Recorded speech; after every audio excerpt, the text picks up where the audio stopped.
గ్రంథాలు భయం పుట్టించేది కాదు. చాలామంది ప్రకటన గ్రంథం చదవడానికి కానీ ప్రకటన గ్రంథ ధ్యానాలు వినడానికి కానీ ఇప్పుడు భయపడుతూ ఉంటారు. భయం పుట్టించేది కాదు.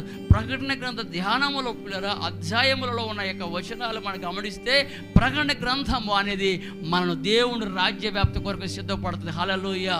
ఫుల్ ప్లెడ్జెడ్గా మనల్ని ప్రిపేర్ చేస్తుంది. దేవుని యొక్క బిడ్డలుగా, దేవుని కుమారులుగా ఉండడానికి ప్రకటన గ్రంథం సిద్ధపరుస్తూ ఉంటుంది. ఆమె చెప్తాం, వీళ్ళకి రెండు నేర్పిస్తే ప్రకటన గ్రంథం ఈ లోకంలో ఉన్నప్పుడు మంచి చేయగలిగినంత మంచి చేసేయి అంటది. రెండవది ఆయన రాజ్యం కోసం సిద్ధపడు.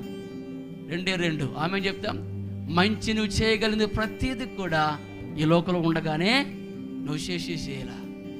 అదే రీతిగా రెండవదిగా నువ్వు ఈ లోకంలో ఉండగానే ఆయన రాజ్య వ్యాప్తి కోసమై సిద్ధపాటు కలిగి ఉండాలి.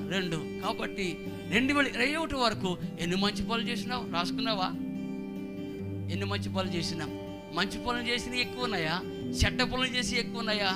ఎంతమంది నీ మాట చేత, పనుల చేత గాయపట్టిన ఎక్కువ ఉన్నాయా? నీ మాట చేత, నీ యొక్క క్రియల చేత వాని ఆదరణ కలిగించి, వాడి సంతోషం కలిగించినవి ఎక్కువ ఉన్నాయా? రాసుకున్నావా?